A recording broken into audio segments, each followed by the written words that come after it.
Itong mga, naku, talagang may plunder cases na naman, ano? At parang hindi ito bago, At kuya. formal itong final ngayon ng Ombudsman sa Sandigan Bayan. And sa Yes. pinakahuling balita ay non-bailable. Kinasuhan ng plunder at graft ng Ombudsman si Senador Jinggoy Estrada dahil sa umunoy pagtanggap ng higit kalahating bilyong pisong kickback mula sa iba't ibang proyekto ng Department of Public Works and Highways o DPWH. Kinasuhan din ng umunoy kasabwat na sina dating DPWH Secretary Manuel Bonoan at mga opisyal ng DPWH National Capital Region. Inaantabayanan na ang paglalabas ng arrest warrant ng Sandigan Bayan para sa mga kasong ito na walang piyansa. Nakatutok si Joseph Moro. Sa pamumuno ni Assistant Ombudsman Miko Clavano, isinampa ng Office of the Ombudsman ang mga kasong plunder at graft laban kay Senador Jinggoy Estrada. Ang akusasyon, tumanggap siya ng 573 million pesos na halaga ng kickbacks. Pera mula sa iba't ibang infrastructure projects ng Department of Public Works and Highways o DPWH na sistematiko umanong idineliver sa kanya. Our evaluation shows that substantial public funds were deliberately funneled into designated infrastructure projects in exchange for predetermined commission fees or kickbacks.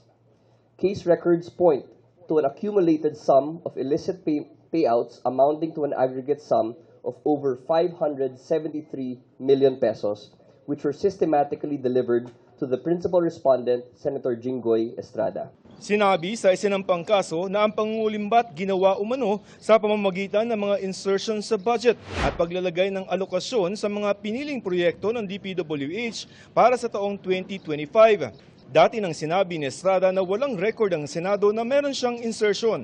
Sagot dyan ng Ombudsman, hindi doon nakalagay ang lahat ng hakbang sa paggawa ng budget. This certificate does not capture all stages of the budgetary process, wherein insertions may be made in a layered method. Niraffle na ng Sandigan Bayan kung anong dibisyon ang maglalabas ng warrant at didinig sa kaso. Ang second division sa ilalim ni Sandigan Bayan Presiding Justice Geraldine Econg ang hahawak sa isang kaso ng graft ni Estrada. At ang fifth division naman na hawak ni Sandigan Bayan Justice Sally Trespeses ang didinig ng kasong plunder at isa pang kaso ng graft. Out on bail lang ngayon si Estrada para sa kasong graft kaugnay ng pork barrel scam na dinidinig pa rin sa Sandigan Bayan.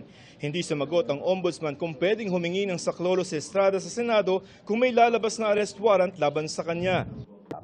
Sir, Maraming salamat. can you seek shelter sa Senate? Ayaw.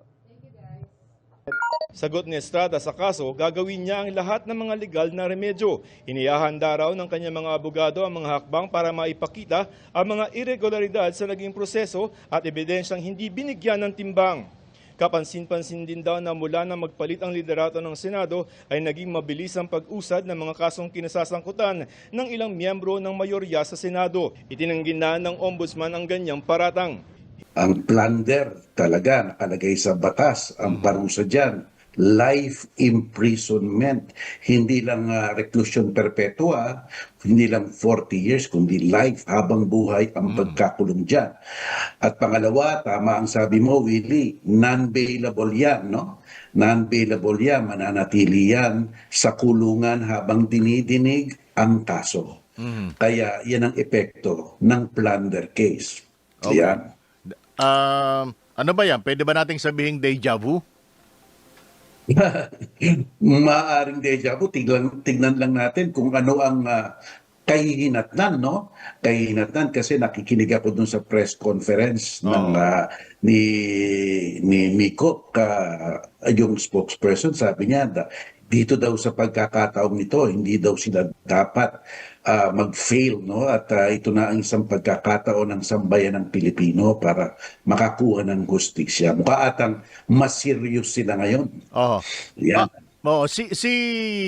Si dating Senator Bong Revilla ay umaasa na nakakailang motion na sila para makapag-bail.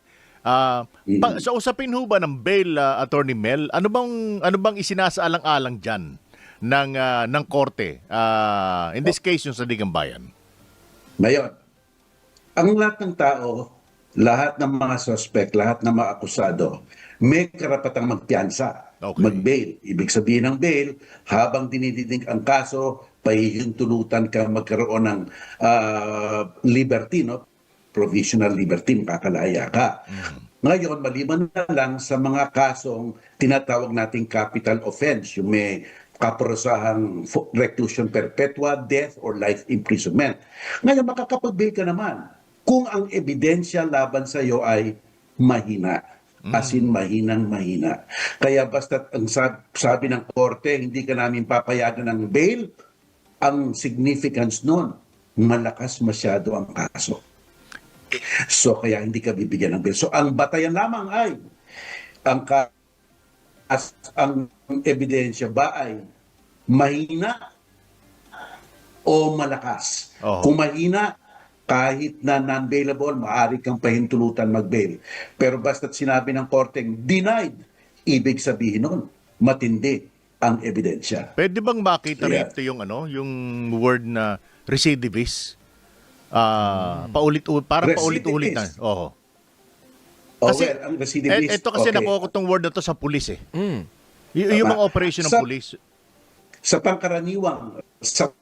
pangkaraniwang layman's term, ang recidivist, tama ka, o Willie, paulit-ulit na gumagawa ng mga kaso. Oo. Pero sa technical, sa revised penal code lamang, basta sinabi natin revised penal code, may ilang mga krimen lang ang papasok sa recidivist. Yung mga nangnakaw, physical injury, yung mga nag-defame, yan. Yan lang ang, kung paulit-ulit mong ginagawa, yan. Ito kasi, plunder ito. Nasa special law ito. No? Nasa special law ito. Hindi ito nasa revised penal code. Oo. Nasa plunder law natin. Kaya yung konsepto ng recidivist, technically, yan via pangkaraniwang kamalayan sa recidivist na paulit-ulit, papasok talaga. Pero Kaya ho kasi namin na itanong yan, kung pwedeng ihalin tulad yan doon sa mga paulit-ulit na di ho ba panahon ng tatay niya, pagkatapos ng EDSA 2, di ba? Nakasama siya sa plunder din ni dating Pangulong Erap Estrada. Tapos ikalawa yung kay Napoles na plunder din. Di ba? Pangatlo na ito hindi ba ito pwedeng makita ng korte na teka muna, ba't nagpapaulit-ulit ka, nakakalaya ka na nga eh. pwede, alam mo, basta't ebidensya, kung pinapakita mong motivo, ang pattern ng paulit-ulit, mahalaga rin at para makapagbigay ng context doon sa kaso, no? Na ito ay isang tao na hindi pangkaraniwang let's say, quote-unquote, allegedly mangnanakaw, kung hindi, parati niyang ginagawa ito, may knowledge, may intent, at saka merong layunin, no? Pero siyempre na-absuelto siya dun sa mga iyon, pwede rin sabihin ng kabila ay absuelto naman siya doon, so that therefore the presumption of innocent will still prevail, mag-uumpisa ulit sa paglilitis at paghuhusga at paglalatag ng ebidensya patungkol sa bagong kasong ito. Wow. Yan ang mangyayari dyan. Yan ang magiging alibay dahil nga sa nakalaya siya. Ang pinaka-importante dito ang epekto ng plunder sa kanyang pagiging senador, sa regular legislative meal at saka sa impeachment proceedings.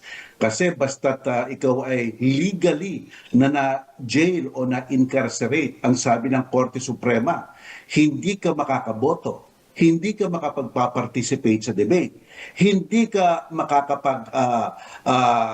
hayag o mungkahi ng kung ano-ano man. Pwede kang sumulat, pwede kang maghain ng ilang mga rekomendasyon, pero sa debate, sa botohan, sa actual participation, bawal ka. Kasi nagkaroon na tayo ng mga iba't ibang mga kaso, yung kay Halusos, kay Trillanes, at saka kay Senator De Lima, no? Consistent ang Korte Suprema doon. Hindi pa pwede. Sapagkat walang special treatment ang isang lingkod bayan na di umano'y gumawa ng krimen kung kukumpara mo sa ordinaryong tao. Equal lahat tayo. So, hindi nagiging excuse sa justice system yan. Kung may sinabi ng Korte Suprema, pwede ba bang gawin nila i-push ulit ito ng Senado? Oo. Oo, yeah. Hindi pa pwede kasi ang sabi nga ng ating saligang batas mismo na ang mga desisyon ng Korte Suprema ay nagiging part of the law of the land. Sumasapaloob rin sa ating mga official na mga alituntunin. Dapat sundin natin yan, no? Hindi pwedeng hindi susundin yan ng Senado. Dapat alam na alam nila yan. Kaya nga, from Trillanes, from Alusos to Trillanes to De Lima, consistent yan. At alam mo nyo, sinunod naman ng mga senador natin noon. Pero ngayon, ewan ko kung ano ang templada ng mga senador ngayon, no? So, titignan natin, pero dapat sundin nila. Dapat sundin nila. At Attorney Mel, dito nga papasok yung sinasabi ni Senator Tito Soto na mapipilitan silang dumulog sa Korte Suprema kung ipipilit sa Lunes itong ang pagpasa nung amendments sa rules nila. So, alam mo, yung online na yan, talagang halang yan sa ating saligang batas. Talagang unconstitutional yan. Kaya nga yung mga mungkahi noon, hindi rin natupad sa Senate nung gusto nilang bigyan si De Lima noon ng privilege na online, hindi rin pumasa yun. Kasi sa totoo lang, kung titignan mo, Sandro, Willie, ito yung unconstitutional. Bakit kamo? Bakit unconstitutional? Sapagkat kung titignan natin ang pagbabalangkas or architecture ng ating konstitusyon patungkol sa Senate at Congress, itong mga nakalagay ng mga kataga, you shall convene. There will be sessions. Dapat may quorum. Ang isang absent member pwedeng parusahan. Magkakaroon ng adjournment. So dyan lang sa mga katagang yan, nakikita na natin ang diwa ng konstitusyon. There must be it is inherently physical in meaning. Hindi pa pwedeng mag-penalize ka ng absent member. Naka-zoom, hindi pa pwede yun. Dapat physical present. At isa pa, tandaan natin, ng ating konstitusyon ay ang pag-uunawa sa ating konstitusyon ng mga katagado doon ay pag-uunawa ng hindi ng abogado, kundi pag-uunawa ng mga pangkaraniwang tao sapagkat ang mga pangkaraniwang tao ang nag-approve ng ating konstitusyon, so therefore it should be applied according to their understanding. Noong February 1987 na-approve yung konstitusyon natin, wala pang Zoom yan, wala pang online yan, wala pang virtual reality, hindi naisip iyan ng ating framers ng ating konstitusyon. So therefore, hindi dapat tayo lumayo sapagkat iyan ang diwa ng ating konstitusyon, face to face diyan sa session na yan. So ito yung obviously kinatatakot ng mayorya. Dahil gaya nga nung sabi ni Senator Erwin Tulfo na sa mga darating na araw posibleng malagas yung miyembro ng mayorya dahil dalawa sa kilala niya ang posibleng makulong. Isa na nga itong si Senator Jinggoy dahil sa unang-una hindi siya pinayagang makapag-bail sa katatapos na desisyon ng At kung hindi pa rin maamyendatahan itong rule sa Senado, dahil kung wala si Senator Bato, dahil nga bakit siya a-attend kung posibleng arestuhin siya. At mayroon pang isa pa na senador na sinasabing in 2 weeks makakasuhan din.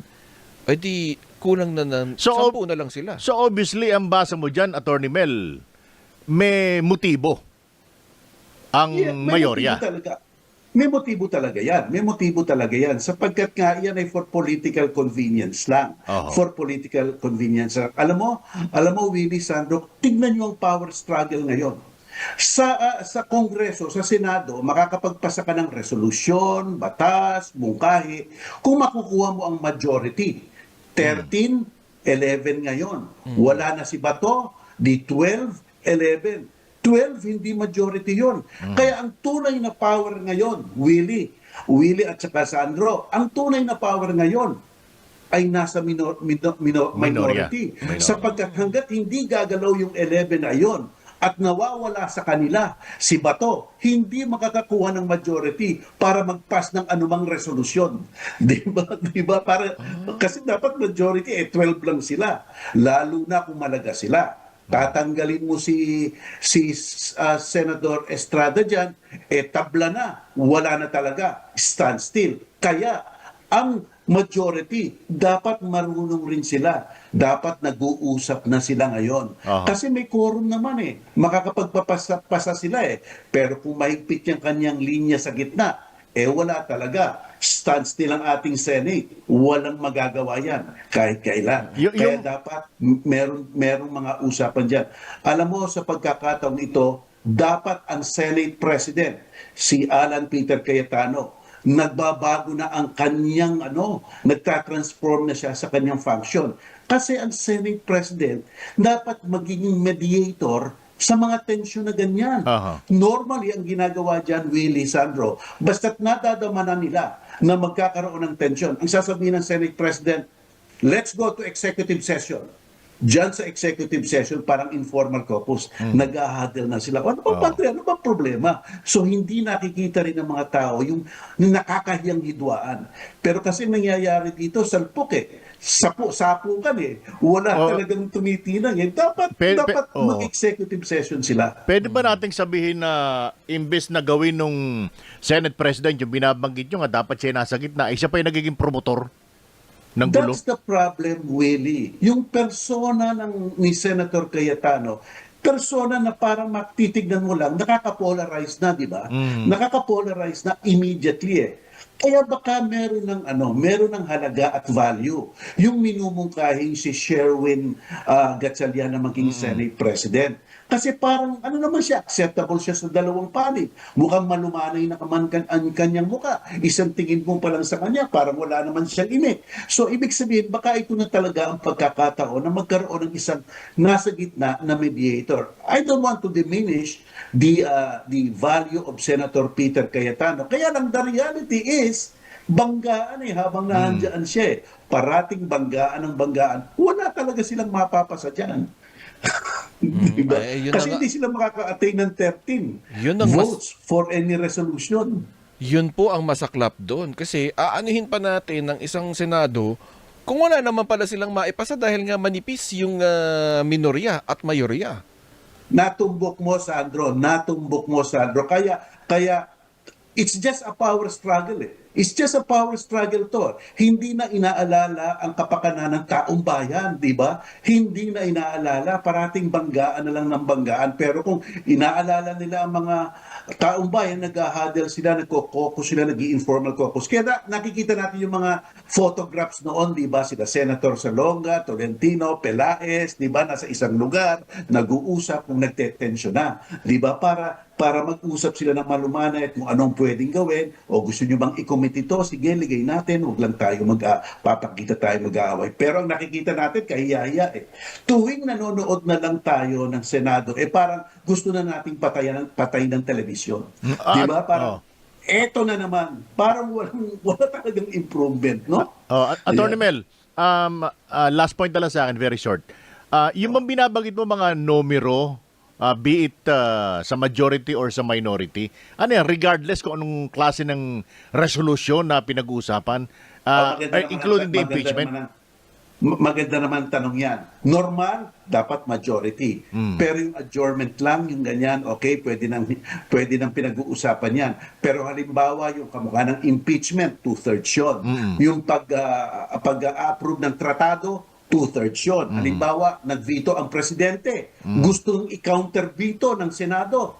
2/3 yun. O, di mas lalong malala, hindi na ma-attain yun. So, it's either majority or 2/3 o kung mas mababa, ito lang yung mga minute resolution na mag-adjourn tayo, things like that, kung sino lang ang president dito. Pero yung mga mahalaga, dapat at least majority.